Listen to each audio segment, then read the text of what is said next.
There's no screen with our faces on it. Anyway, episode 13, the Jewel of the Southwest. We're talking about Castle Combe. It's the Club Racing UK podcast, and we've lost a guest. That's a great start. Hey!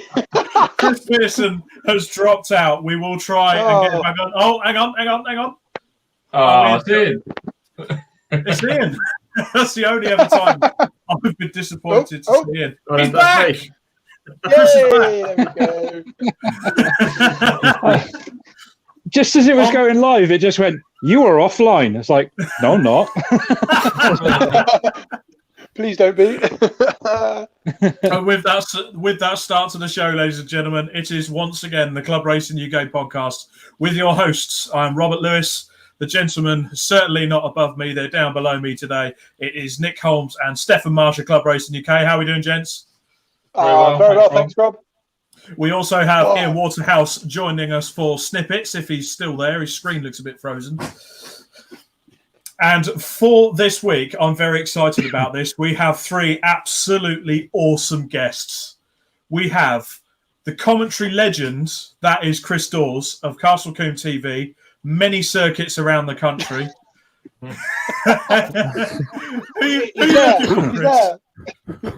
They sneaking in my house.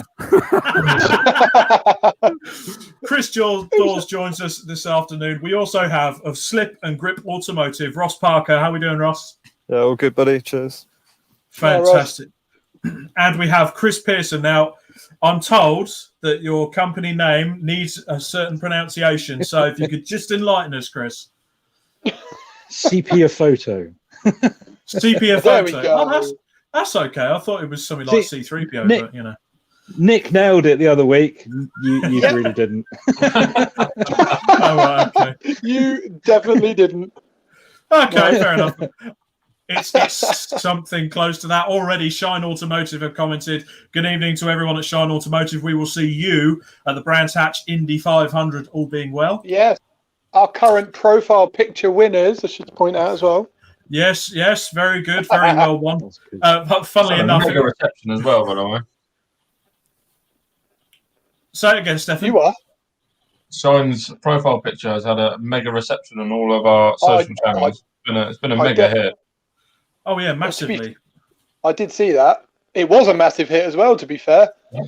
Yeah. Yeah, exactly. Paul Harvey commented saying, "Good evening. We've got Ben Neil Robinson watching as well. Many people already tuning in this evening and commenting, including, I would expect, a lot of people from a certain corner of the lovely Southwest, somewhere in Wiltshire, somewhere known as Castle Combe. So, of course, this is a Castle Combe special. We're going to be talking about that today. But first, we go into the news and roundup, and we will be chatting amongst ourselves. Don't worry, chaps. The first bit, I've added this into my script today because it came up in our newsfeed today. MSD Live has been cancelled. Yeah, no. Cancelled is the wrong word. Postponed. Postponed until 2021 because something called COVID. Well, they're still doing an online thing. Yes, so I obviously we're displaying there we were going to be this year with the club. So we phoned Mr. Wibley today to find out obviously the lowdown with current restrictions being put back in place and stuff like that. So we called him up, and obviously, unfortunately, his hands are tied. There's nothing he could do with the show. But they are doing I believe they're doing a virtual MSD Live in November still, probably the same date. We'll find out some more details on that. Obviously, we'll probably be involved, and we'll probably share that across our social media as well. And then they are, as a bonus, in June, we haven't got a date yet, but they are planning on doing a one-day June event. Pretty much probably be one of the first car shows out there. Because I think the restrictions currently, as it stands, will be lifted in March. Yeah. And then, so MSD are looking to be like the first event, effectively, of 2021 that everyone can go and join. And then, obviously, their main show will be still happening again in November. So gutting as much as it is. We kind of knew it was going to happen, didn't we? Let's be honest. Yeah, I think as soon as the old 6-month ban on it, well, is it a ban on events, but sort of limitation on events, 6 months? It's a long time. Do you know what? once again, the hospitality and events industry gets a kick in. But we're not going into it. I'm not going into it anyway. You boys can talk amongst yourselves with me. Yeah, let's not. Every time I look at the news now, it's depressing. Moving on. A few more comments, because the comments have blown up. We must be popular. Nick Gwinnett, good evening, Nick. Jonathan Bevan has tuned in as well. Sam Tompkins has a question for Ross. Have you been locked in the attic by Peggy? Well, this is my place of choice when I want alone time. Peace and quiet. Well, I've got a blanket. This is a family show, right? Yeah, this is a family show. Well, we say it's a family show, and then by about 10 minutes in, it's gone to pot. So, yeah, we've actually been quite restrained. 6 minutes in, and we're still on the air this week, so it's all good. Mark Werrell, circuit commentator, has tuned in, obviously, to see his associate and circuit commentary legend, Chris Dawes, as well.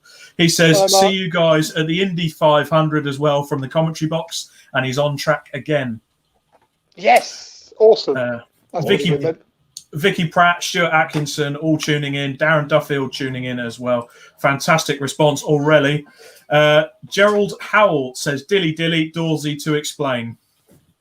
It's the Marshals. That's the Marshals shout. That one is absolutely dilly to the mighty Orange Army. Hell yeah, let's go for that one. Fantastic. It's only a mug of coffee this evening. I think everyone else has chosen something a bit alcoholic. Anyway, to follow on, the first item on the list, it's an ambassador alert. Dawn Boyd was in action again in the production GTI championship. Yes, she was. Good solid round of results. 9th, 7th and 8th across the 3 races in a triple header at Brands Hatch. By the looks of it, it did choose to stay dry. We did have some photos to bring up there if the guys have them in the background. There we go. There's Dawn in action. So Jonathan LC Photography provided some images for Dawn. So, looking very racy. Quite a good few. Yeah, it is looking very fast. I do like the scheme on that car. It stands out. It's mainly for the BMMC, the Marshals Association, and everything. So it's No, I love it. It's really good. Looking pretty sexy. So pretty sexy. So with that, we move on to the Snetterton MSVR meeting, which was wetter than an otter's pocket. Other animal pockets are available. What is wrong with Snetterton? Seriously. They call it Wetterton for a reason. Yeah, I know, but come on. I think it was like the only track. Everywhere else in the UK was lovely, and then Snetterton was just shit again. It was just... It's because it's in Norfolk. It's so flat. True. We had the Snetterton MSVR meeting. You had Snetterton, the GT and F3 meeting, not quite club racing, I know. Which I was at that one, and it was wet and cold, very wet and cold. Well, I've put in the notes wetter than a submarine. Other marine vehicles are available. And unfortunately, Ian Waterhouse and the MySuper car crew were covering the Orchard Park MG meeting, which was wetter than Niagara Falls. Other waterfalls are available. But yeah, on this note, MySupercar were covering the event. The organisers, a massive shout out to everyone. They had such a task on their hands that you had standing water, rivers going across the track, and unfortunately, they had to cut 3 races. They had to abandon the meeting because it just got too dangerous. And it does, I guess, it gets to a point where safety outweighs anything else. Oh, absolutely. I mean, you're hurtling around the track at high speed. I know you're in an incredibly safe capsule while you're doing it, but there's no need for unnecessary... Unless you're in a historic, of course. Well, there is that. Well, you say that, Ross. We come to the Castle Combe Autumn Classic. Sunday was cancelled completely, abandoned without a car entering the track, which is such a shame because, for Castle Combe, everyone's had the same problem since COVID, and Castle Combe have put on some fantastic meetings. They've managed to put together a full season for their own domestic championships as well as incorporate others. And for that to happen to them, absolutely gutting. But especially when you consider that this was the first year that the Autumn Classic has grown year on year on year, and it was at last a 2-day event, and bang, the second day goes. Absolutely gutting for them. So we hope next year they carry on as a 2-day event. On the Saturday, a little-known lad called Andrew Jordan starred in a Mini Miglia. Who's a real up-and-coming. Never heard of him. Never heard of him, but I've heard he's quite an up and. He's going to be. Yeah, watch out for that name. Be a star one day. Mega star one day. Yeah. Yeah, likes to fall out with West Surrey Racing. If you've seen the Twitter feed, but no, looking at Nick's face. No, he put out some sort of cryptic. Did any of the other guys see this? WSR put up obviously the British Touring Cars are going to Croft this weekend, and so they put up, this is pictures from last year, and there's Andrew Jordan because he had a mega meeting, won a load of races. They tagged everyone else, including all the other drivers, didn't tag him, so we retweeted it and put, come on, guys, I know we've fallen out, but you can at least tag me in the photos where I dominated the weekend for you. And it was a bit like, at that point, the popcorn came out, and I'm just reading the comments. Here we go. No one would buy it. That was the thing. That's why we love social media, isn't it? Well, yeah. I thought they would put out something quite nice and cryptic, but no, absolutely bugger all. But very professional. That's why. Yeah, very professional outfit. Very professional. Jeff Smith actually starred in the Mini 7s as well on the Saturday. As I've mentioned, the Sunday installment was cancelled due to safety concerns. I have a short video of a section that Castle Combe put up themselves, about 11 seconds, just to show you how treacherous the conditions were on the Saturday. If we can just get that up, chaps.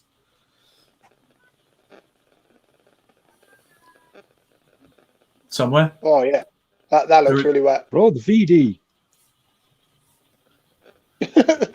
Should we do sound effects? Yeah. Maybe not. Splish, splash, splish, splash, splish, splash. Okay, it looks like we may not have the video for that. So we shall move on to the CSCC autumn round. That looked quite good. Did you guys get a chance to catch any of it live streamed? I'm not gonna lie, I haven't seen any racing of recent. I've been moving house. No one needs to know about your life, Nick. No, well that's why. Yeah. Ooh. All right, shut up, you. Move on. Yeah, there we go. Mark Werrell actually makes a point as well. Remember, we go back a couple of podcast episodes. The CSCC round at Snetterton was abandoned due to rain as well.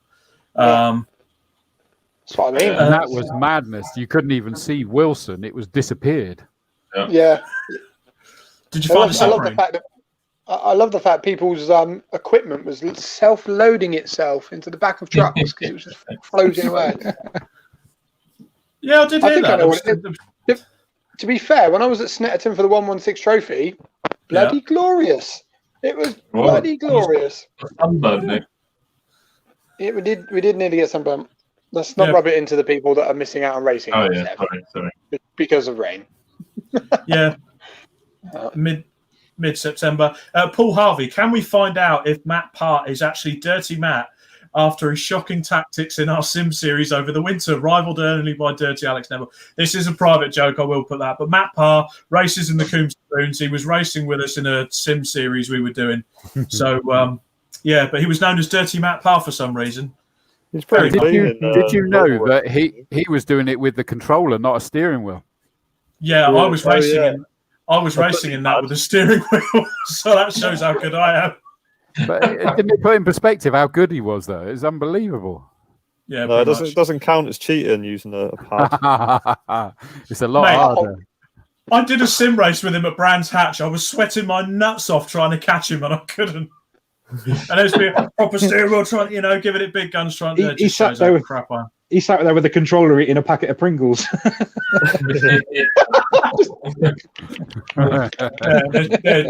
There's me taking it super seriously. Okay, back to some comments. Peggy Spackman has actually replied to Sam Tompkins. Haven't quite locked him up there yet, although I do have the powers to fold away the ladder. Do it. Please do it. Do it. If you are watching this, Peggy, do it. I'm just going to put it out there now. Peggy, if you do that and send photos, I'll send you a free sticker for Club Racing UK. There you go. I'm putting that one out there right now. And wait for the noise. She does say hi, good evening to Chris Dawes and Chris Pearson as well. Fantastic. Good. Tony Hunter joins us as well. Yep, Sam Tompkins has come straight back. Do it. Mark Werrell has also asked, any sim series planned for over the winter, guys? I've built a new PC for iRacing, but I'm happy to join in any Xbox series again. I don't know, to be honest. There's talk of it. We will probably run another Interclub series, winter series, possibly. We'll see how we get on. See if Callum wants to sponsor it again. Other sponsors are available, but I did see actually. Talking of which, did you see our winners' gloves actually went out the other day for that? Yep. Yes. Very smart. So thank you, Callum, from HRX for those. They look mega. Yeah. Big shout out to Callum at HRX. I did actually forget at the last podcast, I didn't give a shout out to Callum. I ordered a brand new HRX fluoro suit as I put on a bit of spare pudding since the last time I raced. So time for a new suit. Really nice, custom made one with the logos on it and everything, and I loved it. So thank you again, Callum McDougall and HRX. We have got. Didn't help you split it though, did it? No, it didn't. Although to be fair, I did order some new brackets for that. I can't believe that, Nick. It took 16 minutes to bring up the splitter. I know. I had to get it in there. That should have been the opening sentence, surely. Well, the intro comes in. Rob Splitter fella. You prick. Right, the one thing we do have from the CSCC autumn race meeting, hopefully a clip of a brown trouser moment from Castle Combe native Nathan Nichols, who was racing, I believe, in the CSCC tin tops. He was going rather quick before he had a clutch failure in one of the races. Have we got the video clip of that, gents? Somewhere. I hope so, because it is a cracker. Oh, I think they've gone to sleep, mate. I reckon they've gone out for a drink. No, they haven't, Rob. Right. Okay, no problem. I shall move on from that. BRICC meeting at Brands, the Formula Ford 1600s, right? I watched some online videos of that. It's bloody close racing. I know Castle Combe have their own series. And obviously everyone watched the touring cars a lot. So the one thing I wanted to ask, especially yourself, Chris, Ross, you guys watch racing as well. I believe Formula Ford 1600 should still be the preferred series to look at from up-and-comers, more so than F4. 100%. 100%. Yeah. And the key point for me is that it's the one where you actually get to learn mechanical grip. You know, there's no wings, there's no slicks. You get to learn the mechanical grip. And I know Kieran Haggerty, a Scottish young driver that sadly funds ran out. Otherwise, he could have made it a long way because he's incredibly talented. He did get into British GT, but he did Formula Ford first and was just mind-blowing. I was at Alton Park commentating and I said, ladies and gentlemen, watch this young man because he was just blowing everyone away. And he did 2 safety car restarts and still blew the ones that knew the circuit. First time he'd ever been there. He knew mechanical grip. He had it nailed. And so when he went into what was Formula 4 then, which was sort of like, I think is what's now Formula 3. Keeping up, everyone, because I'm not. Yeah. But he went into that, and suddenly it was raining, and the rest of the drivers in the field were just like spinning off left, right, and centre. He's straight through because he was able to draw on his mechanical grip lessons from Formula Ford, and he just managed to sail through and dominate the race. Yeah. Just to give you an update, my missus has just put the ladder up. Yes!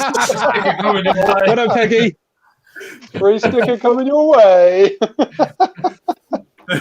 Do you think people maybe consider that Formula Ford isn't quite fast enough to go from a direct feed from Formula Ford to the likes of F1? Well, I think in the old days it used to be you did Formula Ford and then went to Formula 3. So I don't see why they should. The issue is that you can't start it until older than you can start Formula 4. Right. Right. That's the problem that they've got at the minute. And if they were able to reduce the age of that, then it would come back to the 4 again. It's got the grids and it's got the racing Formula Ford, isn't it? And as you say, to provide drivers like that. And like you say, it's a great starting platform to learn your craft. Learn the mechanical grip. Yeah.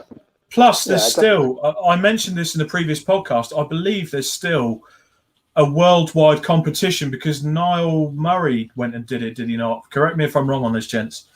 It's you go to America, race against people around the world that have won their respective Formula Ford championships, Australia, America, Europe, anything like that. And you can win a seat in the ladder that goes up to IndyCar. So like Indy Lights or what are the Indy 2000 or whatever it is. There is a genuine ladder there. Sadly, although that's stopped now, hasn't it?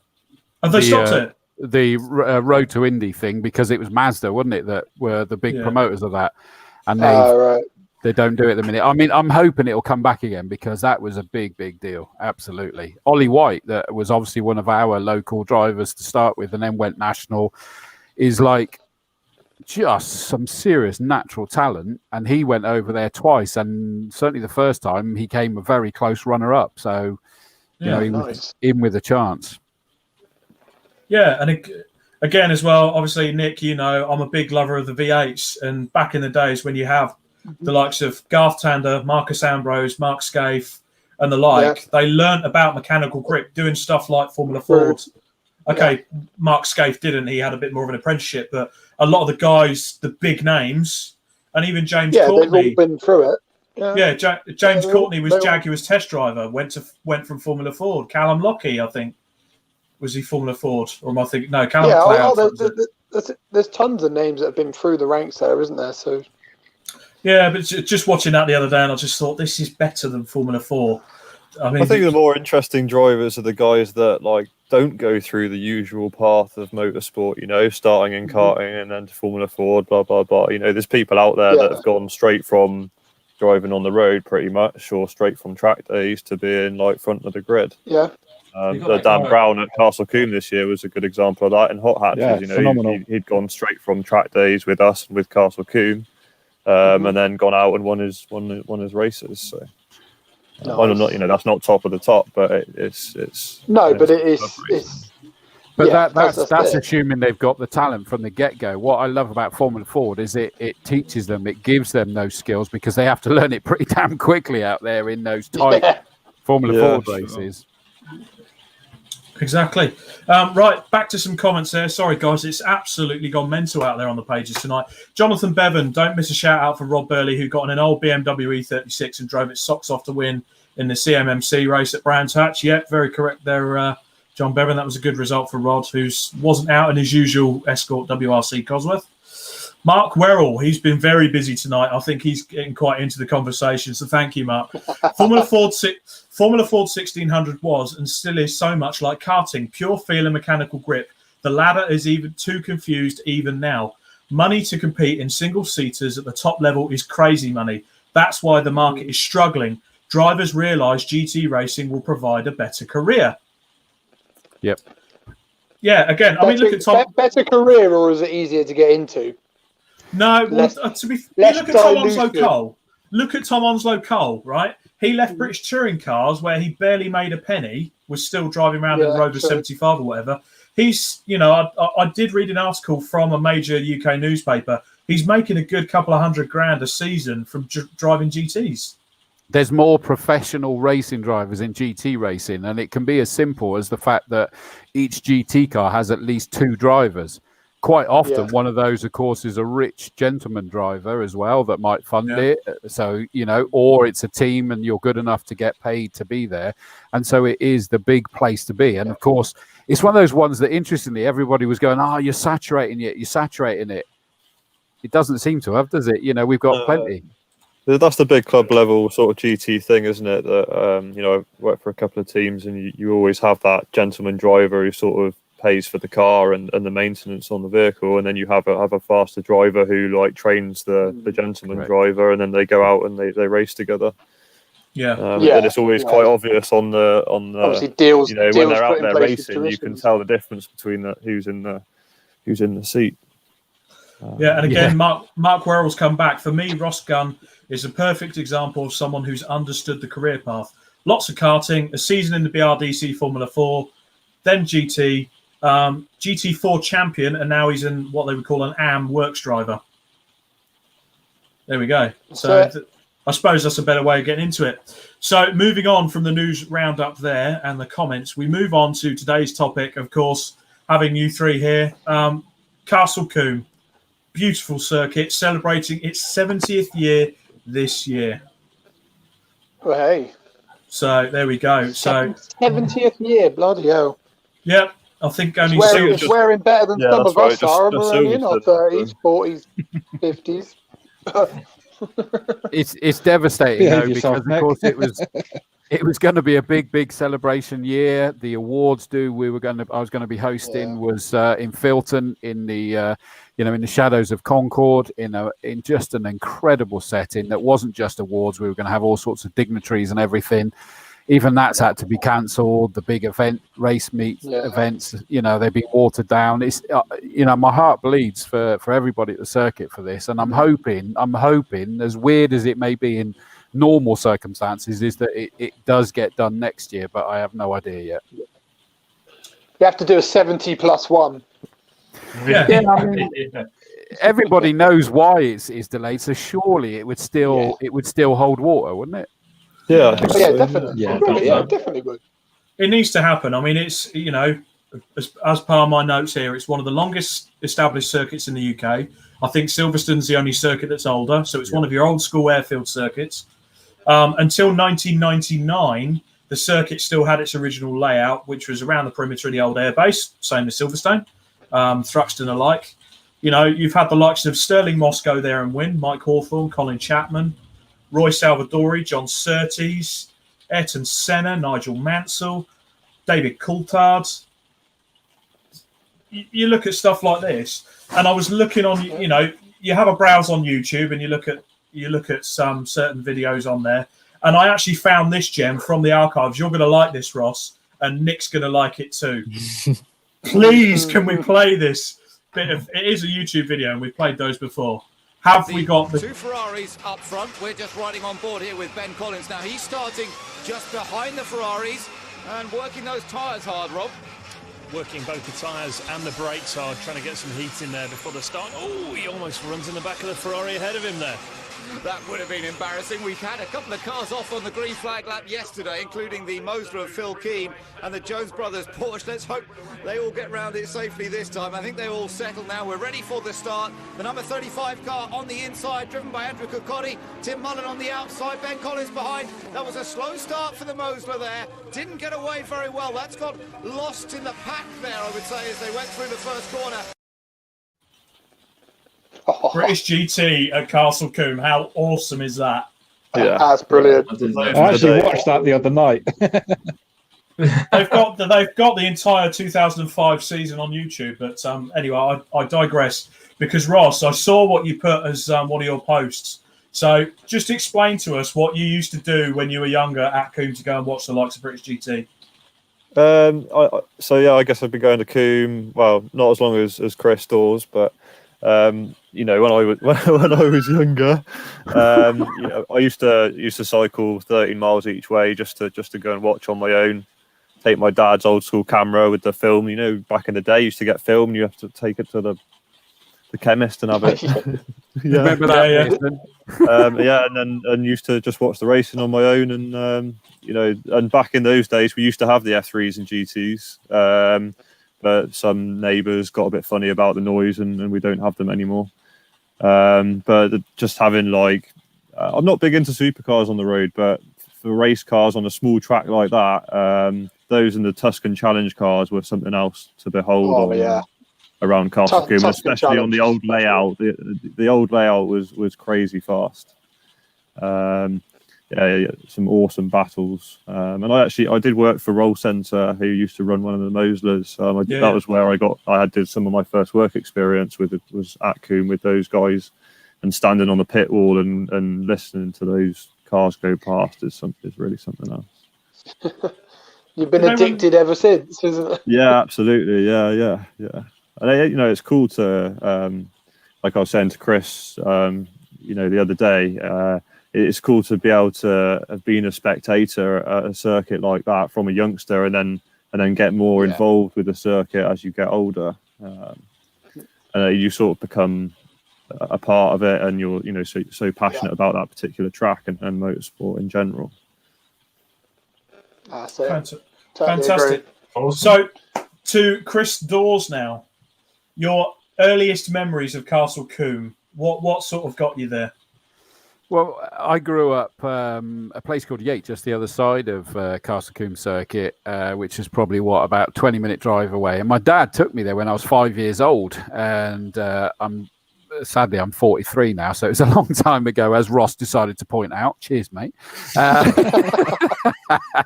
But it was where I fell in love with racing. I remember me and my dad getting there early in the morning for the start of qualifying, get the deck chairs out up at Quarry Corner, and we'd sit there and the smell of everything, the sight of everything, no fences at that point. It was all open, and you just sort of sat there behind the Armco and what have you. And it was just where I fell in love with racing, whether it was the modern single-seaters and the GTs, or whether it was even like probably some of the things that stick in my mind the most is like the big classic Jaguars that go up round Quarry, just rolling, and you're like, that's not right. And yet they'd still be racing hard. And I got absolutely hooked on racing. And it carried on through the years, is that suddenly I would be going up there as a teen on my own, sort of like high teen, so I could drive myself. Then even with my the current Mrs. Dawes, as I call her, she loves that, that we'd go up there and do the 2-day meets, and we'd camp up there and sort of have a few beers on the night in between, and just absolutely adore it. So as Ross said, is for me to suddenly get the opportunity to join the commentary team there 9 years ago was just the dream. And of course I've completed that dream even further to now be on the racing club board, to host the awards nights. It's just an absolute dream, because it's one of those circuits that I have people asking me, what do they do to get such big crowds? There's always big crowds, other than this year, obviously, but there's always massive crowds. It's always been that way as well. Always absolutely. And like the F3 GT days, you couldn't see a space on Quarry Corner. It was absolutely packed. Rammed. Yeah. Those double days were awesome. Like you say, camping over, even though you live 10 minutes down the road. Yeah. But you'd have a beer, and at the night you could lay on the track and watch the stars. I used to go corn diving in the middle, and I broke my nose. Hey, Steph will be doing that on Friday. You can't do it anymore. It's now called solar panel diving. Which is a bit more serious, apparently. It hurts a bit more. It is a bit more expensive. Chris Hignall has commented, a fantastic weekend with the GTs, absolutely awesome.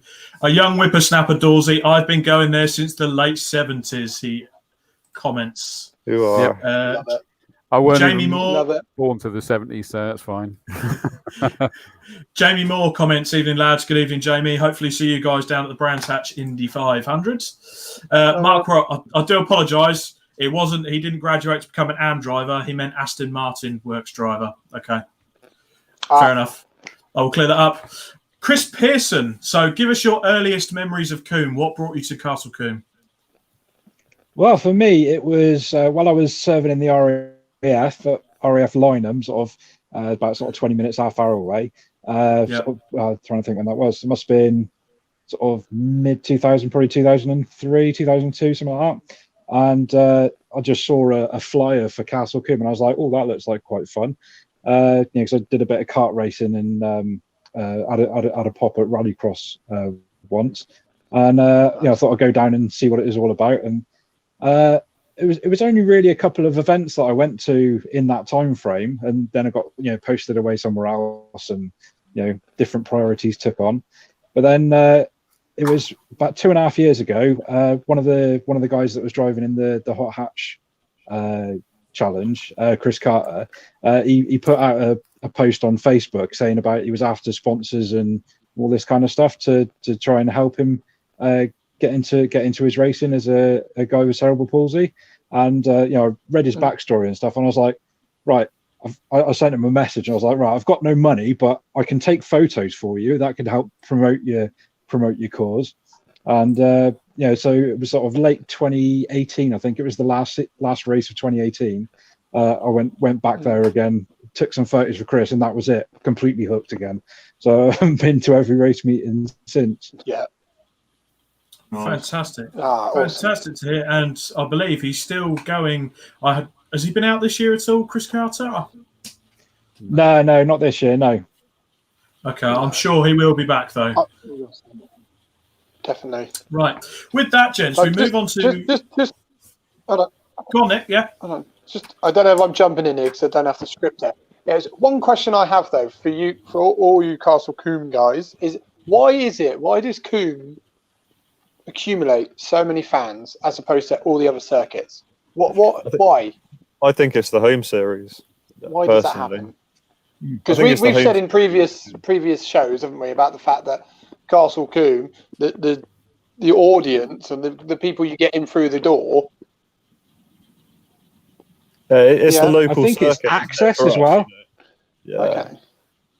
I think it's access as well. They're trying to entice people into motorsport, but it just seems that Castle Combe do it so well. I think you can see you've got access all the way around. Yeah, and you can see a lot of the circuit from multiple places. And I think Ross is absolutely right. The home series, the home championships have got a lot to do with it, because it's almost like that. If you like, I kind of almost similar to, say, Speedway, for example, where you kind of have your favourites and you're cheering on for your favourites. And, I don't know, like, for example, Ilsa Cox, I always remember Ilsa and Brian Cox, Mark Wyatt in his yellow Vauxhall Astra. These are things that just stick in my mind for more years than they'd like me to say in reality. And you kind of cheer them on. You get a connection to it. You can see so much of it. It's affordable. And, you're talking like a catchment area. If you think about it, you're talking all the way down the southwest. You've got Pembrey, which is actually a lot further than you might think away into Wales. Thruxton, which only has, it probably has less race days than Combe. And for Castle Combe, there's only 3 places to watch. and at Combe, there's only 10 car racing days. So in other words, it's fairly concentrated. If you take all the MSV circuits as an example, which I absolutely adore, and I adore commentating at them, but they've got race meets pretty much every weekend, which for us as like anoraks and addicts is awesome, but you're going to saturate your numbers at the events, aren't you? Yeah, very true. And again, I've been to a couple of club meetings there while I was building my car, and you just want to go and watch a bit of club racing. So I went to Combe a few times, and you almost got like standing in Quarry. You kind of got, it feels weird, but it was like a homely feeling. It just felt a lot more a bit local, isn't it? A bit local. Yeah. I mean, at the time, I grew up just the other side of Newbury, so I wasn't that far away from Combe at all. It was probably at that time my local track, apart from Truxton. So I would pop there and watch the odd day. But you just got a bit of a different feeling, even though it wasn't the British touring cars. It wasn't, at the time, it wasn't British GT. They had gone by then. You were watching club racing, but it just felt a lot more personal and a lot more homely as well, especially with the access. And it's pretty, I can't think of another way of saying this, but it's pretty balls out racing, because there's no gravel chaps, there's no loads of concrete off there. It is a very brave circuit. And I know, for example, there's people are sort of saying, oh, can we improve this, can we improve that? And they've got a challenge there, because if they over improve certain areas, it will lose the feel of the circuit. It's got to keep its ye olde world to some extent, hasn't it? I think that's the thing, it feels a bit old school, and that's what makes it feel sort of homely. And absolutely, with the home series, you always got someone that you can relate to, when you're watching them race. And I still get excited when I watch the saloons go out, or when I'm not actually in a hot hatch race because my car's broken. and I watch it from the paddock. You know, that's because it's a Honda. What do you expect? Hey, Honda's a super reliable. Yeah, they just the lose oil. The funny thing is, we're all sat here, but in actual fact, Castle Combe's technically my local circuit as well. It's I'm only based down in Poole, or now I'm in Ringwood, but still, I'm pretty much tied between Thruxton and Combe myself. So, yeah, if you think about it, all the way down to Cornwall and Devon and Somerset, all of that are going to be going up to that. Yeah, that's probably why then. This is.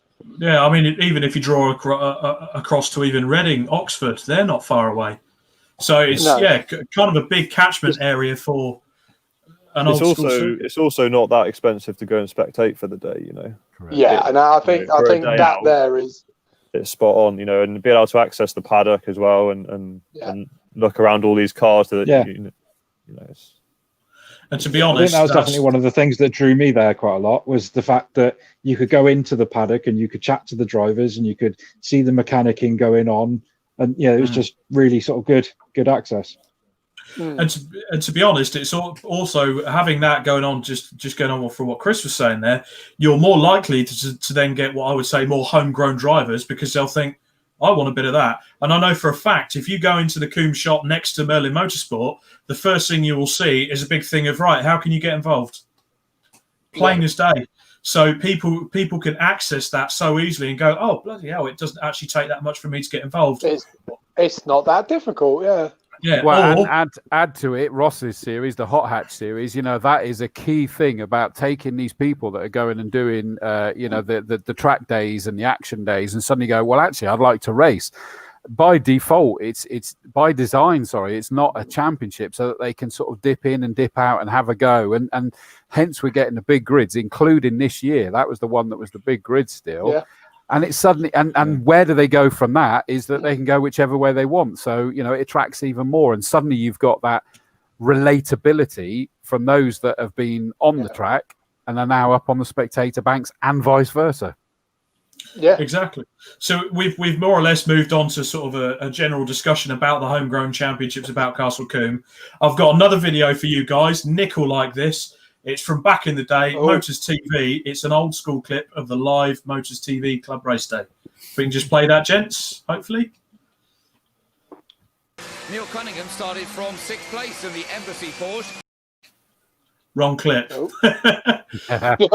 should be the next one down on the script.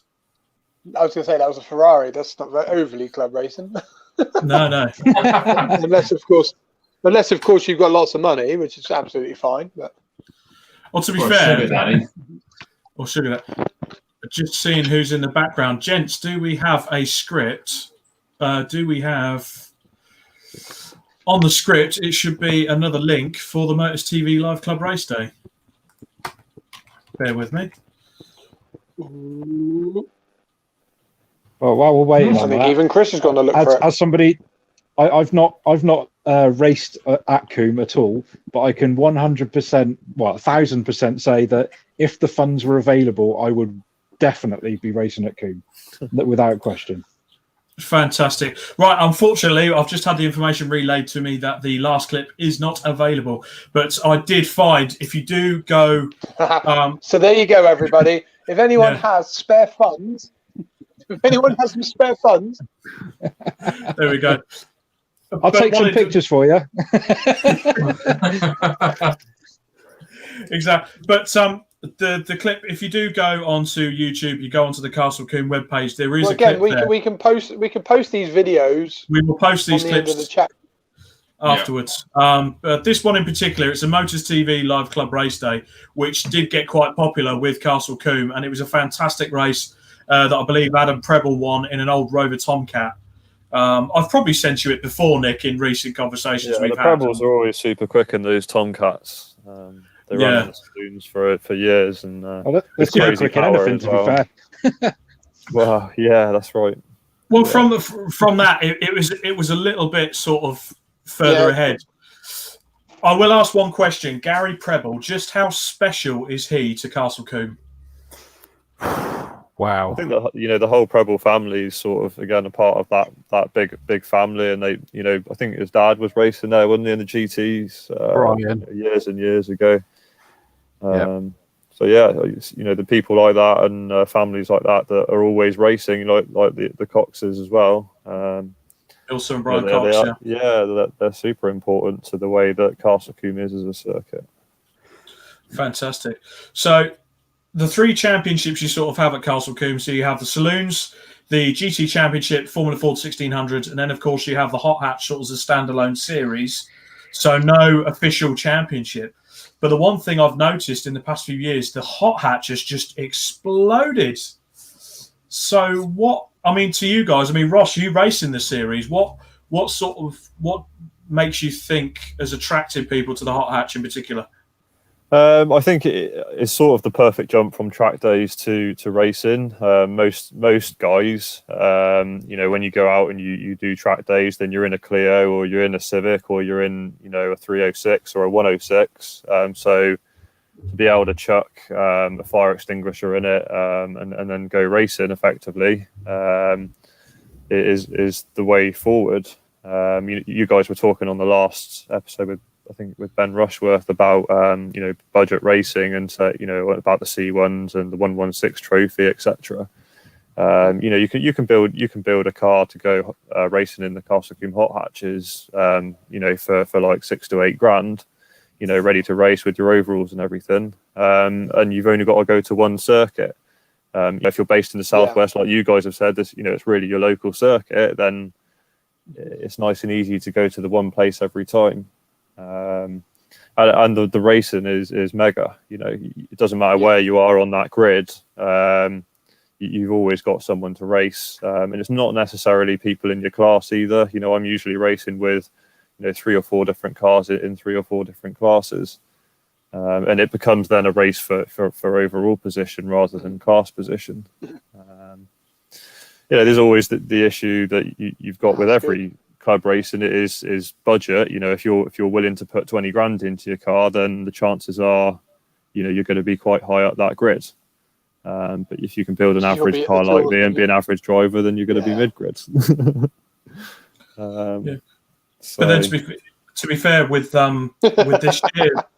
this year in particular, Andy's actually commented now, Mike Bland, Hot Hatch is awesome, always something to race. Well, Mike Bland was racing in the Hot Hatch this year as our ambassador. How's he got on, gents, do you reckon?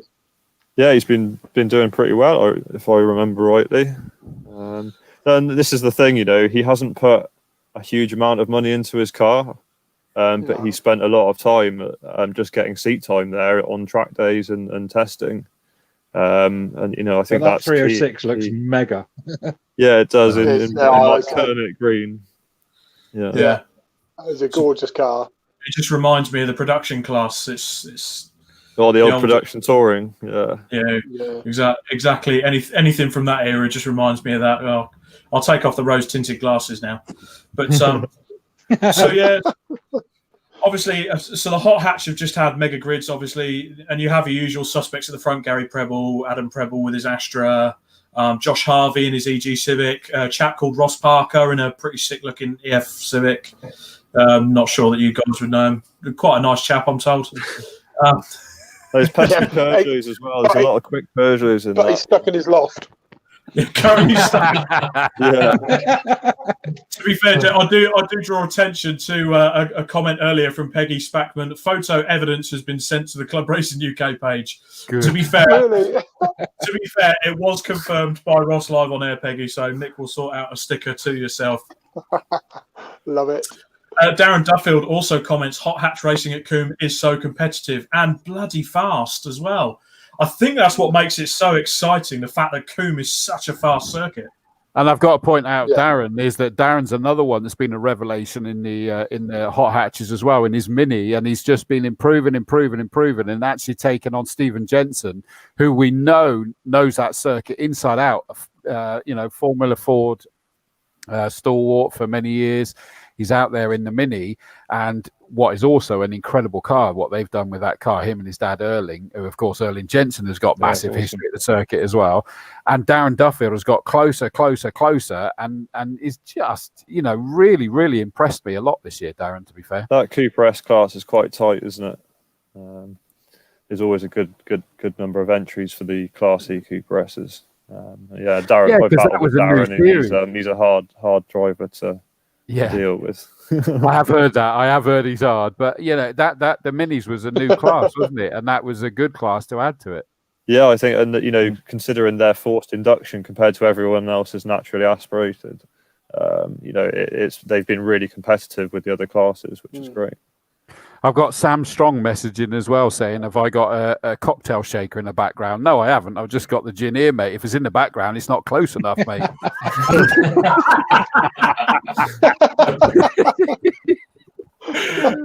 Oh, fantastic. I was just about to read that comment out because of straight away afterwards he put shaken, not stirred. Yeah. Sam knows me well enough. So the Castle Combe saloons, the one thing I will say about the saloons, I have noticed they've always had massive grids, but they have dipped a bit this year.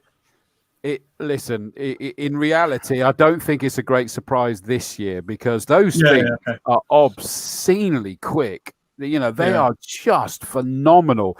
You've got to see those Class A cars to believe it, that they've just got quicker and quicker and quicker. We've had challenges with new tyres that came out this year that, by all accounts, was always going to put some pressure on the drive shaft, I think it was, in particular, and possibly the gearboxes and things like that. And it's kind of proven true, sadly, to some extent. It is not cheap, those cars, to go. And, because it's a championship, and this is one of the things that I was saying about the hot hatches being a series that blossomed, is that the saloons kind of went, wow, do I want to sort of throw in for a whole year? I think there's a few of them that probably regretted it once it kind of went on for the whole year and they got enough rounds in, but they kind of went, let's wait till next year. And it's not the only championship that suffered that around the country, is it? There's a few others that gone, let's wait till next year. But the hot hatches, there's an irony there, is that they went, oh, well, do you know what? It's a series so I can dip in, dip out. Now go and do the maths of how many of them actually did every round in the end. It's No, that's a very fair point, Chris. It'll come back up next year, I guarantee it.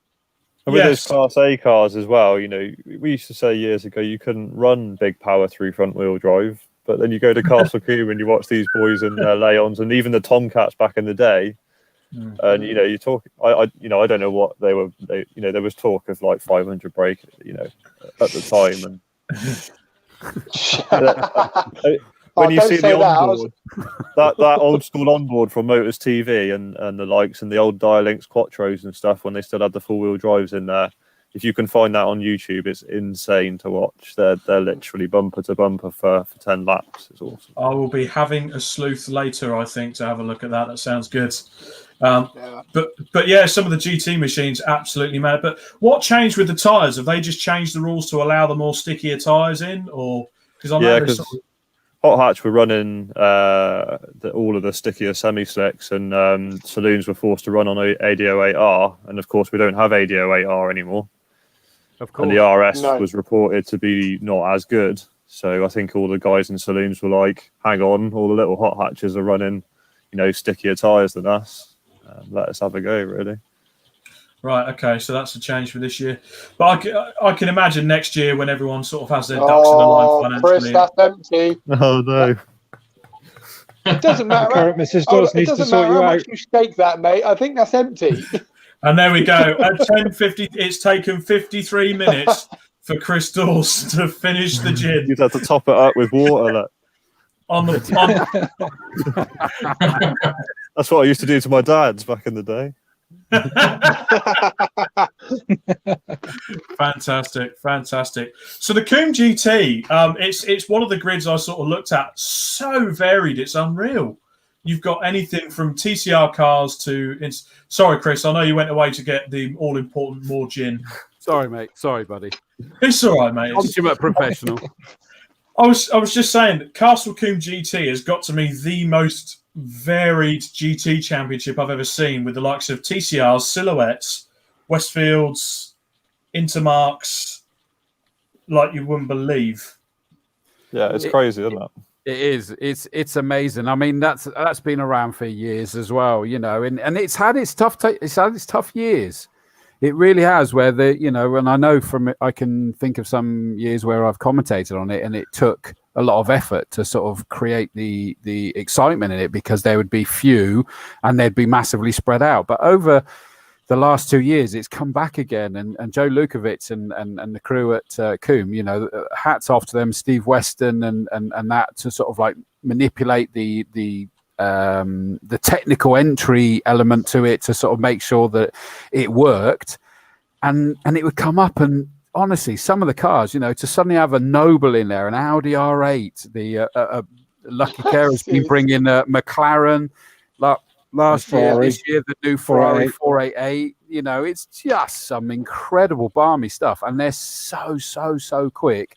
And you'll always get races up and down through the field nowadays as well. That's one thing I do like to see. Like I say, you know, we do focus on the club level stuff, but I'm not going to lie, I do love seeing everyone trying to one up each other with the next biggest, fastest GT car going. Like, did someone rock up with an X? Was it an X Nismo GTR like last? Yeah, that's right. Yeah. That's insane. Like, you know, someone's there going, shit, I need to find something bigger and faster. Yeah, that's like World Circuit. Get on eBay quick. I love it. Well, I mean, Nigel Mustel. There's Godzilla. Nigel Mustel. Yeah, well, it's not Godzilla actually. Graham Tilley's got Godzilla. It's brother of Godzilla.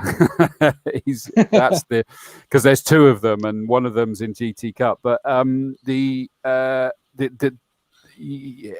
was it last year or the year before?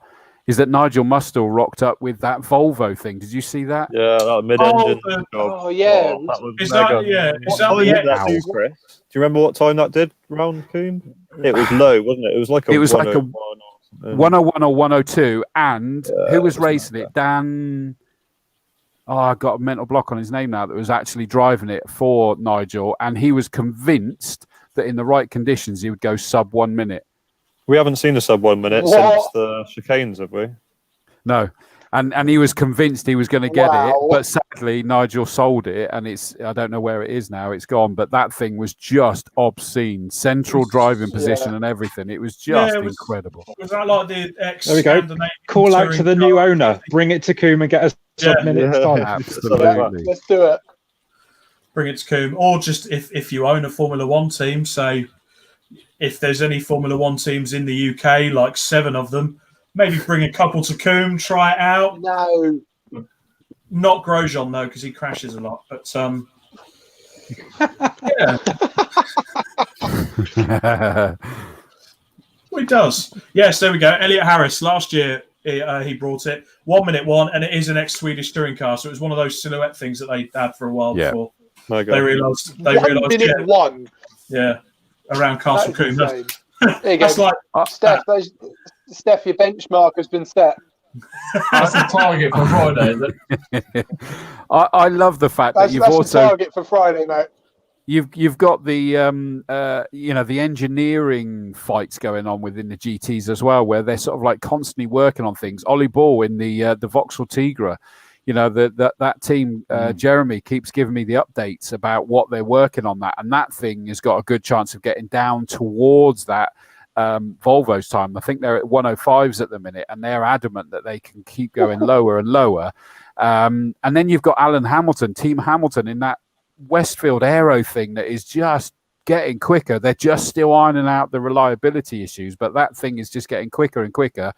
And then, of course, you get Tony Bennett, one of the nicest guys you'll ever meet in any paddock anywhere, in that Caterham R300 that has just been tweaked and tuned and is just rapid. And then, of course, we had a couple of other Audis rock up this year where we had that, was it the Audi Super Tourer GT? Like an ex-DTM looking thing, wasn't it? With the sort of like, they're not gold doors, are they? I forget what you call the ones that go up.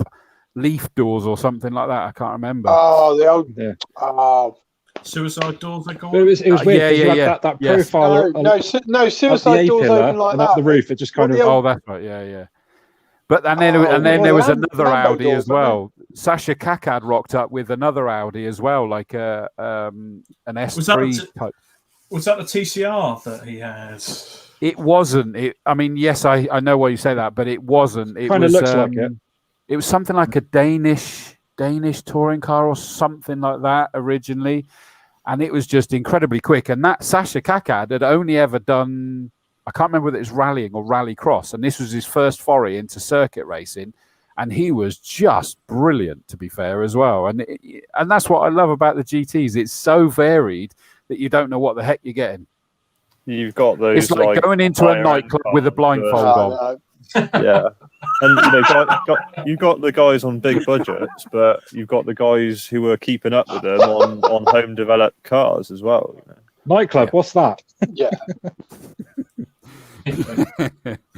No, I mean I totally agree with that, Ross. I'm a big fan of, like as you said, the underdog taking it to the people that are, I don't know, manufacture backed or it's a British thing, that, isn't it? Loving an underdog. Yeah.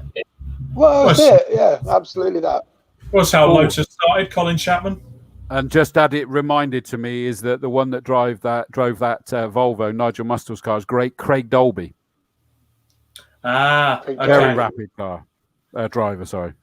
Fantastic. Elliot Harris, evening all. Shout out to Alt Coombe for an epic season.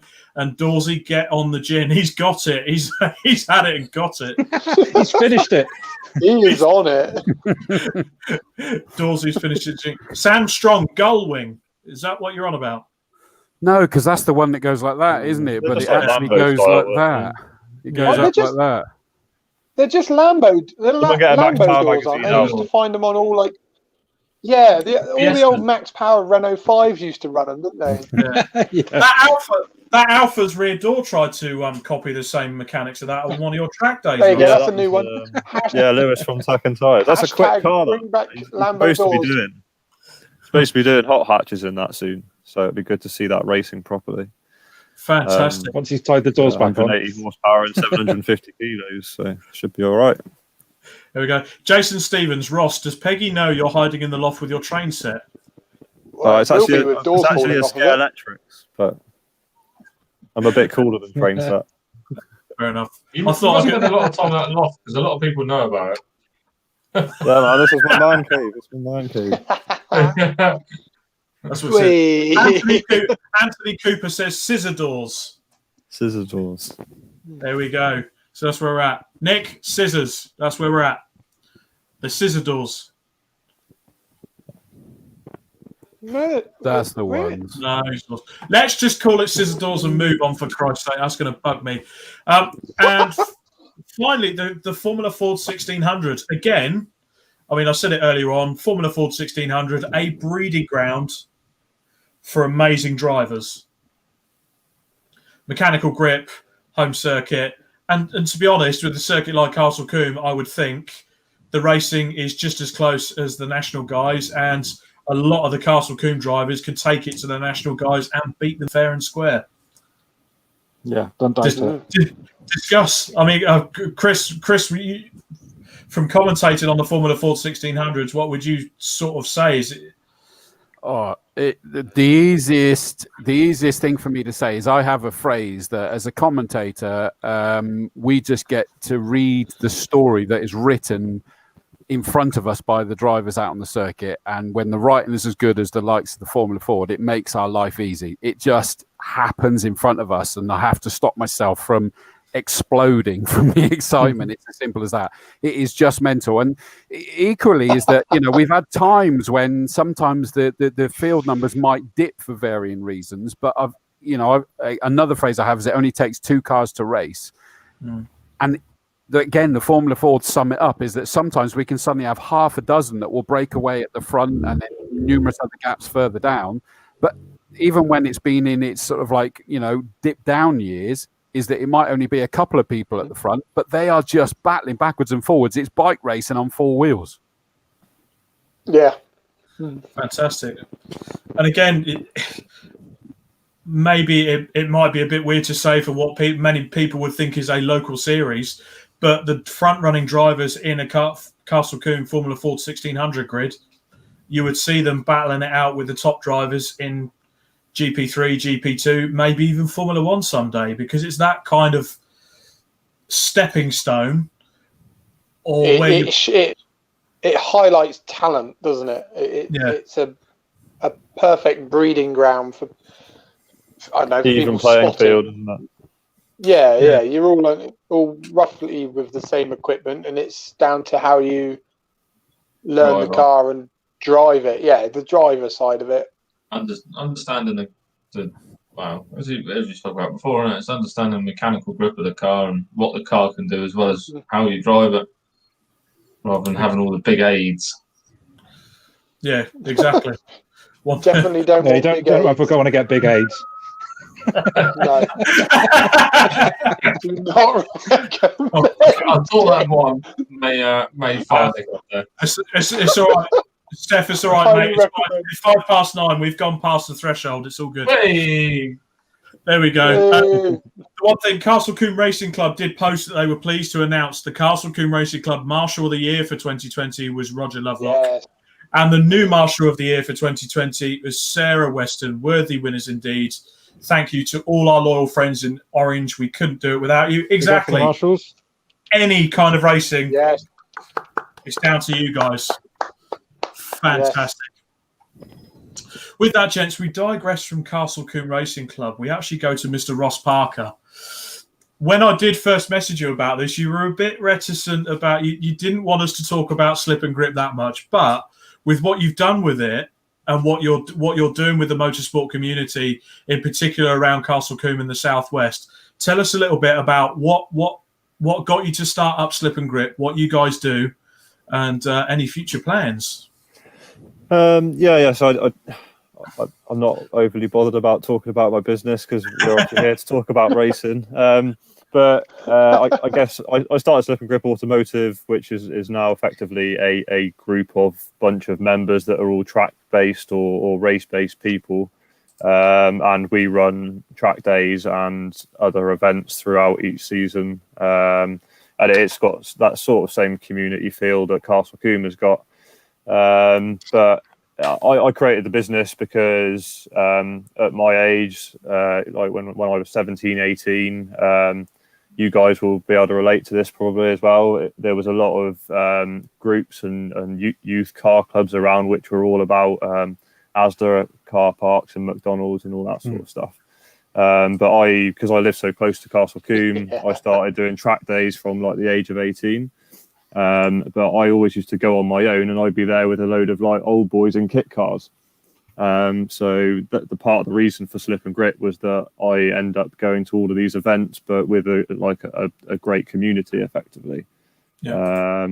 And it's just developed into a business that we have track days at Castle Combe, and we have rally stage events up in Wales that allow guys to go out there and learn their cars without using them on the roads like some of us used to back in the day. Don't know what you mean there, Ross. I don't know what you're talking about. It would be really important for me if the government could do something about people learning car control when they start to learn to drive on the road. Like, how many crashes would we prevent? If people could go out and do a track day and learn car control. That's why they don't do it, because they make money. That's their fear, isn't it? That's also why old people don't get retests, because they crash. That's true. So that was part of my reason behind having the club, and now that it is a developed business and it's so focused on my local circuit, Castle Combe, that we can now sort of push people into these local race series like the hot hatches. And part of my reason for doing the hot hatches, aside from always wanting to race, was that I could show other people that actually pretty much on the same budget as you run a track car all year, you can go racing. If I'm doing, I don't want to discern people from doing track days because that's what earns me money. But if you consider like what the pads and tires that you use doing 100 miles on a track day, compared to two 15-minute races in hot hatches, the top boys are not even going through. They're doing like 6-8 tires a season, which is nothing. Yeah. Whereas if I was doing a track day and I was in an Impreza or a Skyline doing 100 miles a day, then I'd be doing a couple of £100 worth of fuel, a set of tires, and probably a set of pads as well.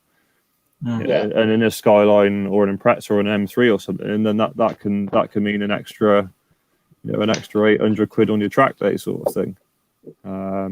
Whereas like my hot hat, but luckily no one wants to do. Luckily, no one's going to do a hot hatch challenge in a Skyline or an Impreza, though. Well, yeah, no, this is it. There is that.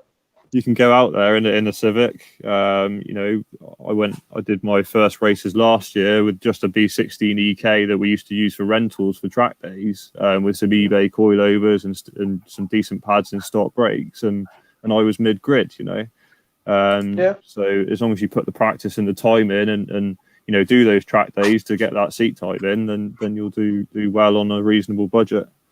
I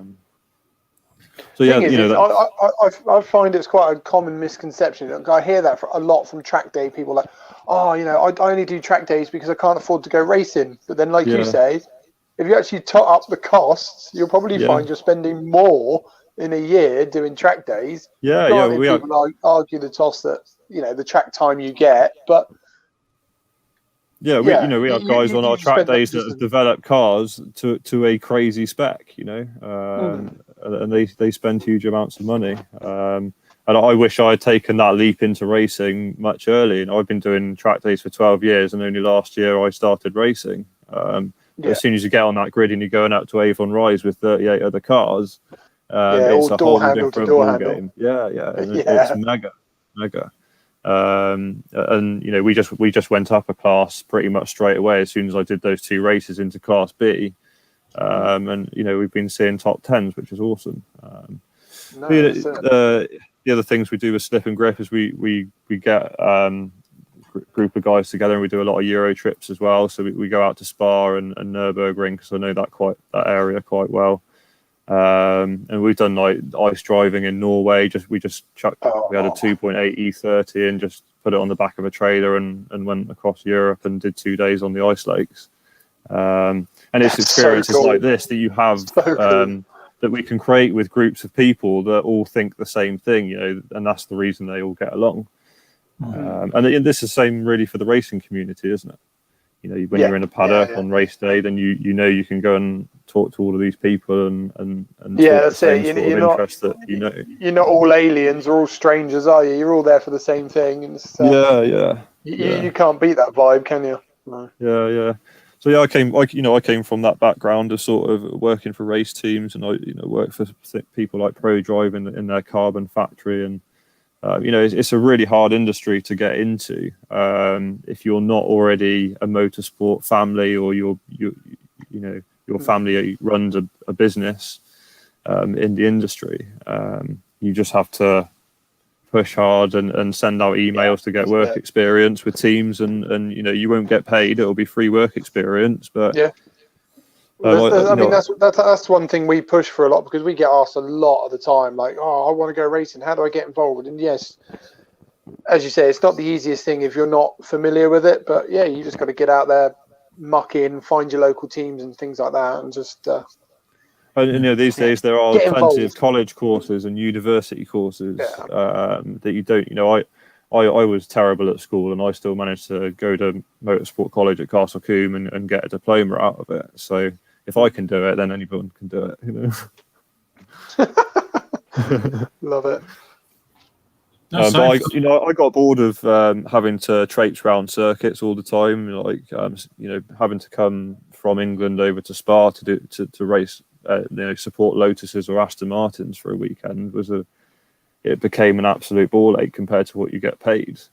So I guess that's where I took what I know with marketing, what I know with motorsport, and created that business. And it's sort of a lifestyle thing, as long as it's a passion, and as long as it pays its way, and I get to race out of it as well, it's happy days, isn't it? Fantastic. Yeah, definitely. And I must say, the revised car you brought out later this year, Ross, looked absolutely immaculate. I do like an old school Civic, and that particular sort of age Civic, you don't see many of them around anymore. So it's good to see. No, there's not many racing. There's one guy that races a yellow one. Someone Johnson, I think it is. But yeah, I mean, my friend Terry built that car from the ground up. We actually bought it 4 or 5 years ago with a 2.2 in it, and then we sold it on again as a project, and then bought it back again. Took the 2.2 out, and then the B18 that we used in the EK last year, that went into the black EF. It's about 200 kilos lighter than the previous car, so that's really the difference. Is we've managed to get a lot more speed without spending a huge amount of money. So it's only about 200 brake, but it weighs 850 kilos. So it's got the potential now to be up there at the front, aside from the sort of the K20s and the 205s. But I've just got to learn the car now. It's a different ballgame. Yeah. We did some testing last week, and I got into the 16s, which is what we were aiming for by the end of this year. So yeah, happy days. See what next year brings. Nice. Happy chappies. That's what I like to hear. Right, with that, chaps, we actually wanted to sort of take you, everyone, our listeners, our viewers, through to sort of the overall championship class winners. Hopefully, we have got a photo for each, courtesy of Chris Pearson. Thank you so much for putting that together for us, Chris. I did try to put them all in the correct order. Putting photos on a Word document turns out to be an absolute ball ache. Well, I named each one of the photos for you. It shouldn't have been too hard. Exactly. Just quickly. Rob knows how to make things hard. Oh, that's what she said. That is exactly what she said. Cheers, Stefan. Fantastic. Just on Ross's comments there, Peggy's actually commented, Ross, it has also been discussed that the Honda race car is not to be sold until it completes at least one full season of racing. Yeah, so I have a history of going through a few cars in my time. I don't really keep a car longer than a year, if 6 months. So, but Terry's built this car and he's put an unreasonable amount of hours into it. So I'm basically contracted to keep hold of that car for a period of time. Hopefully next year, when things are quite a bit back to normal, I look forward to coming down to Castle Combe and looking at that hot hatch grid, because it does look immense. Yeah, it'd be good to do a full season for sure. Fantastic. Yeah. Right, so we take you to our Castle Combe champions for 2020. Hopefully, in the background, they're beavering away to get some photos ready for us. Our first one, we have Luke Cooper, who was the Class A and overall champion. If we've got the photo there somewhere. Car number 46. There we go. That looks cool. Yeah, that's a good-looking car. That's a very good-looking car. And we have Class C champion, which was Nathan Ward. Just quickly on Luke Cooper, he had a new nose cone put on, because that was a white nose cone, but he had to replace the nose cone because he had a bit of an off in race one, I believe. Oh, the black looks all right. I was going to say, that actually looks like part of the scheme. Fair play. I thought, sort of looking at it as well, I've realised now it's the shadow. It kind of looked like it had a little IndyCar wing on it. Yeah. But no, okay, so we go. So Class B champion was Nathan Ward. So there he is. Quite a newer car. But now we get to sort of the older spec Formula Ford 1600. So Class C champion Mark De Rosario. I'm sorry if I get the name wrong. I'm really sorry. I'm terrible with names. De Rosario. Rosario. Thank you. It's a good job we have circuit commentator, legend, Chris Dawes with us tonight to correct us of our wrongdoings. Class D champion Andy Slater, which should be coming up. Alan Slater. Bloody hell. God, Rob, even I... Come on, Rob. God. I thought you did your homework. And that went down to the very last race, is that circuit legend Bob Higgins thought that he had it, but he failed to finish the very last race, and so it went to Alan Slater. Those two were having a great battle all year. No. Fantastic. Yeah. So I would assume that is a circa 1960s Formula 4, because the only thing I could think of when I saw that photo... well, it's just sort of like, where's the back end gone? The bodywork's gone. But then you just remember how they were put together back then. It's literally just your front monocoque and then the engine. That's it. Proper racing. You said monocoque. Oh, God. Okay, guys. From that, we move on to the Castle Combe Saloon. The overall and Class C champion Mark Sutton in his MGZR. There we go. That's a funky little colour scheme. I like that. Class A. Who would have thunk it, eh? An MG. Overall winner. Yeah. They're quite popular at Combe. They're quite quick as well. I remember one winning in the wet overall in the saloons a couple of years ago. Mr. Dawes, you might be able to recount it if you were there. It was definitely a couple of years ago. It weren't that long ago. What was that, sorry? An MG ZR won overall in the wet in the saloons. A brown one. And I James Keeping. That's it. Oh, that's right. And he did it. That was another live club race day. Okay, so the Class A champion was Adam Preble in the Interceptor Astra. If it's there, should be a white Vauxhall Astra. Yeah, Vauxhall. Whee! Is that an X? Is that the X Mark White car, or is that another car that's been built? Different one. Different one. Mark's is NA. Ah, okay. Okay, well, it looks like we're not going to get the photo up of the Astra. Class B champion was Simon Thornton Norris in the Mitsubishi Colt. I don't think Elaine's got that on the background. And that's one overall. There we go. It depends what script you got wrong. Hey, all the photos are on the original script, okay? Chris Hignall, Class D champion in his Peugeot 106, who, by the looks of it, was retiring after 7 years racing in the Castle Combe Saloons. They put a lovely livery on the bonnet for the last round, just thanking everyone. And he ended up Class D champion. That's not a bad way to retire, is it? Yeah, that's a pretty good way to retire. I did see that. Okay, It was only a couple of points off the overall as well. Oh, really? Oh, really? Oh, no. Now, that would have really been a good way to go. Overall champion. Tell me about it.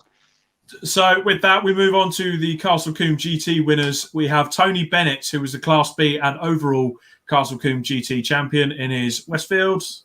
Or is that? No, Caterham. I hope this picture comes. There it is. There we go. Oh. Love that photo.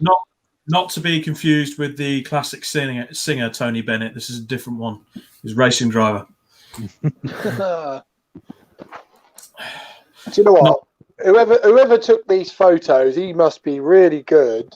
I think he is, and really skint as well.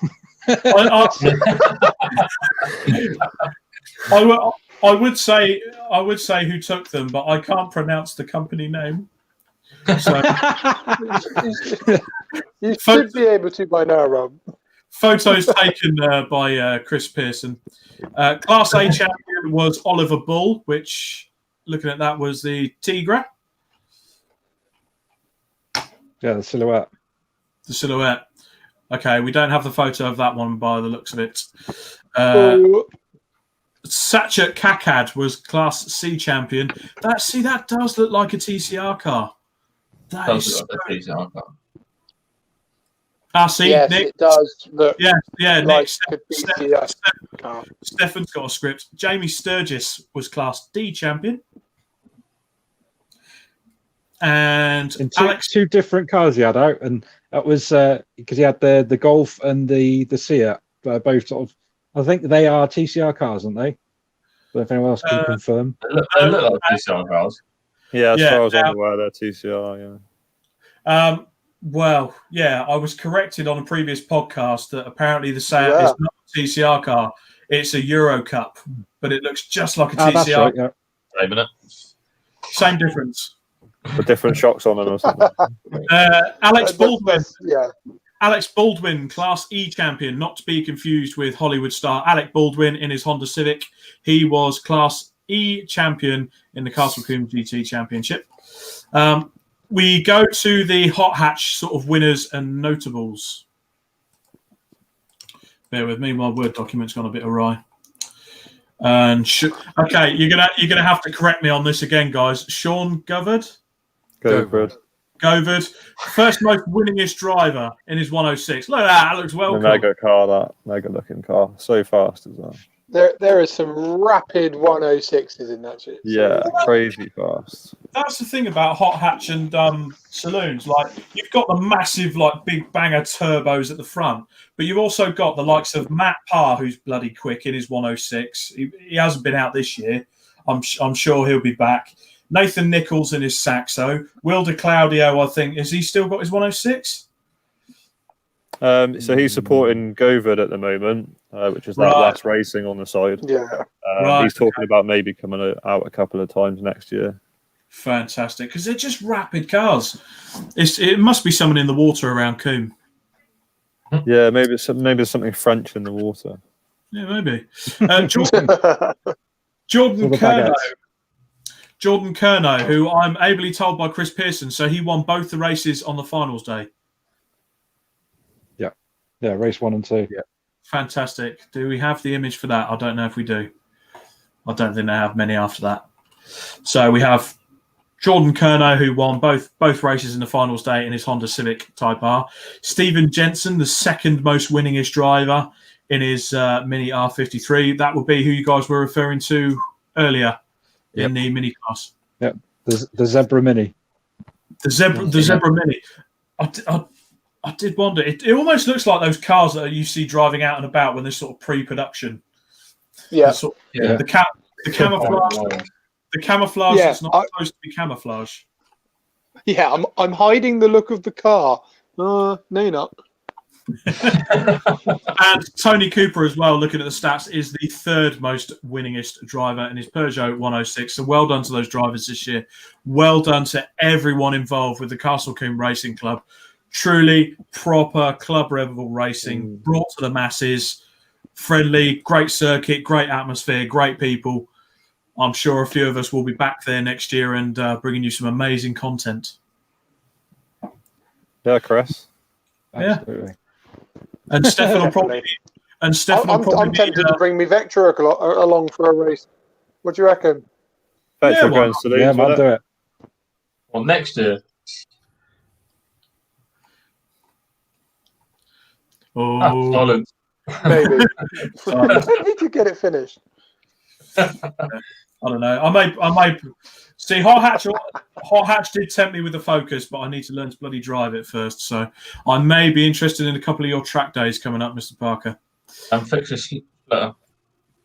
Splitter's fixed. It's got bits on order. Don't worry about it. It's fine. You know, stay on from the next time you hit the blade of grass, or is it going to fall off again? I'll bloody make sure it stays.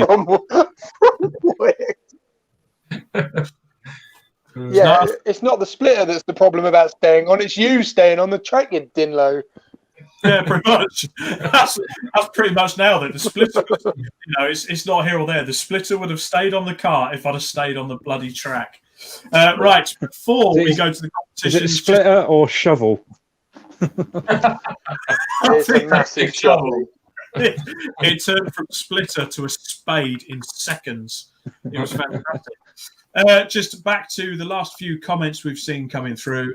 Ben Neil Robinson, that Colt, I think he's referring to Simon Thornton Norris. I know he races Time Attack. That Colt is crazy fast. I remember at Snetterton with it last year in Time Attack, and it was pulling away from him down the straight, and he was in his noble. He put, won't be happening again. So we'll watch that space. Oh. Yeah, watch this space. Yeah, fighting talk there, Ben. Fighting talk. And with that, chaps, we go over to our competition, our sexy competition section of the Club Racing UK podcast. It's over to Nick and Stefan. Because you're going to announce competition, right? We are going to announce a winner, actually. No pressure, doing it on live. Yeah, so we have obviously been doing our wired remote control competition for all our members, which was 250 quid's worth of wired remote gear, which was obviously the button, GoPro, all the mounts for it, all the cabling for it. I did do a random name generator earlier, but unfortunately, I didn't bloody save the video, but Our winner is... That's terrible. But Mr. Jonathan Candler, you have won yourself a wired GoPro kit. I'll drop you a message because you're probably not watching the podcast. But if you are, then you are our latest competition winner, mate. So we will get that sorted out for you. Fantastic. I'll do a proper post for it as well. But annoyingly, I didn't save the bloody video for the. Yeah, we don't do high tech on the Club Racing UK podcast, but we bring the sex absolutely not. We just bring the sex appeal, which this week we've had it in absolute spades. So, we have. Any final comments, gentlemen? There's one thing I want. There's one. What's that? Yeah, go on, Steph. Go. You do that one. What do you call it, Nick? Is it save of the year? No. Steph, do the other competition. Yeah. No, do the other competition. Is it save of the year by HRX? What? Is that what it's called? Save of the year. The competition. Yes. So it's this. Yes. I get you to do it, and you don't even know the competition. You numpty. I can't remember. Yeah. So we are still running. We're still running our other competition sponsored by HRX for winning a set of Nomex underwear, and that's for the 2020 Save of the Year. There's some great entries in there. If you head to our group, The Paddock, if you've had a scary brown trouser moment this year, it has to be this year. We've had quite a few from previous years, but it's for this year only. Submit it in the post, or if you can't do that, just send us a link and we'll post it up for you. But yeah, if you've had a scary brown trouser moment from the year, then get it in and you could win yourself some free Nomex underwear courtesy of HRX. Judged by Ben Edwards, is it? TV's Ben Edwards, yeah. Yeah. Fantastic. Okay. Sorry?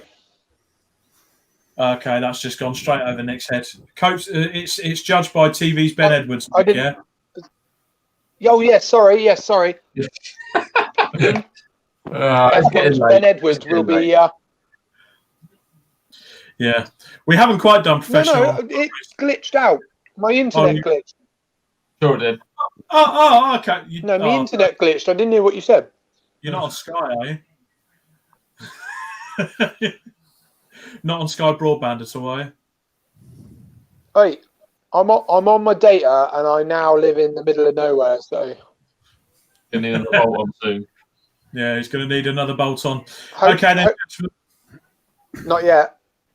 Not yet. I think I'm going to apply for it though. I'm going to get it.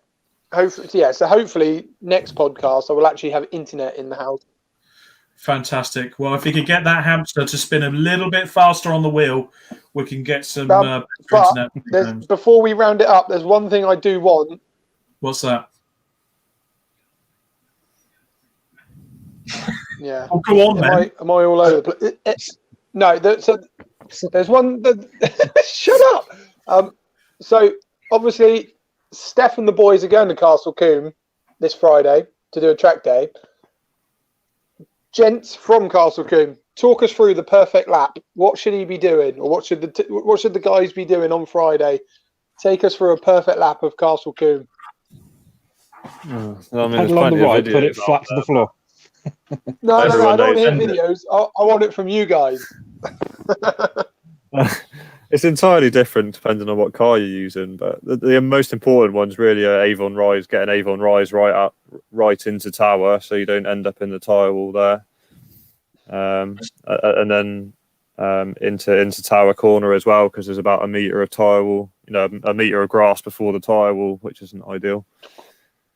But it seems like a straightforward track until you actually drive it and you try to get some pace out of it, and you realise that it's the undulations and the bumps and the humps in it that make it challenging.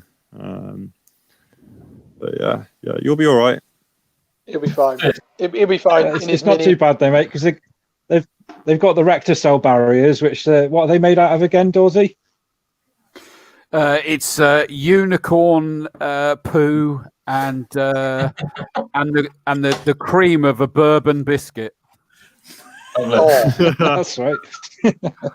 Straight off there, if that is true, I'm going to steal.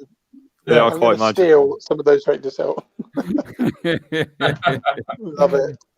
Nick, and also, gents, am I right in saying as well, up to Avon Rise, is that I've always been told this, but I want to know if it's definitely true.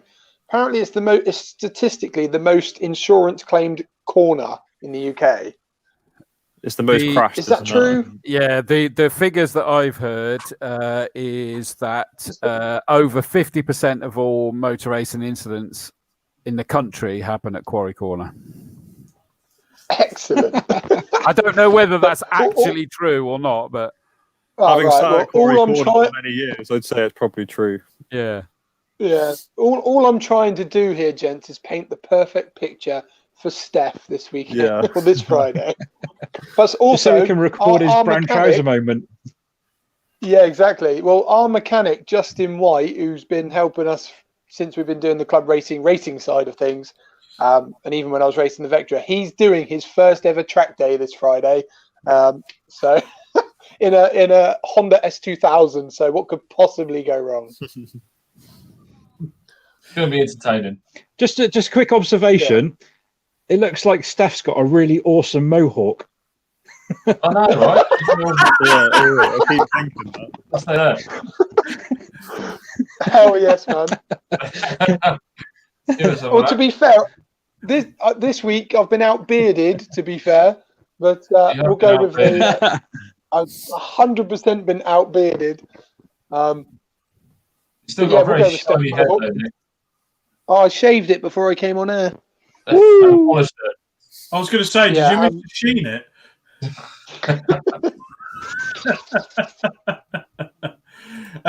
Just quickly, final comments. Pescara Productions says Paddock Hill can't be far behind. Yeah, ooh. Very true. There's I think Paddock Hill has the extra bit of the sand trap, whereas Quarry is just barriers, and that's it. Yeah. If you get it bad into there, it's going to hurt the wallet very, very quickly. Okay, if that's everything, chaps, once again, thank you, Nick. Nothing? No? Oh, I thought you were going to say something. No, I'm all good.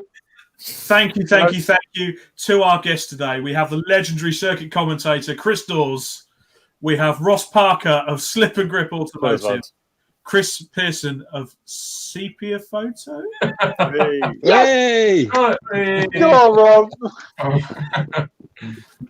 Of course, the two miscreants below me, Stefan Marsh, Nick Holmes. I've been Robert Lewis, and this has been the Club Racing UK podcast with our Castle Combe special. Good night. Thank you very much. Good night, everyone.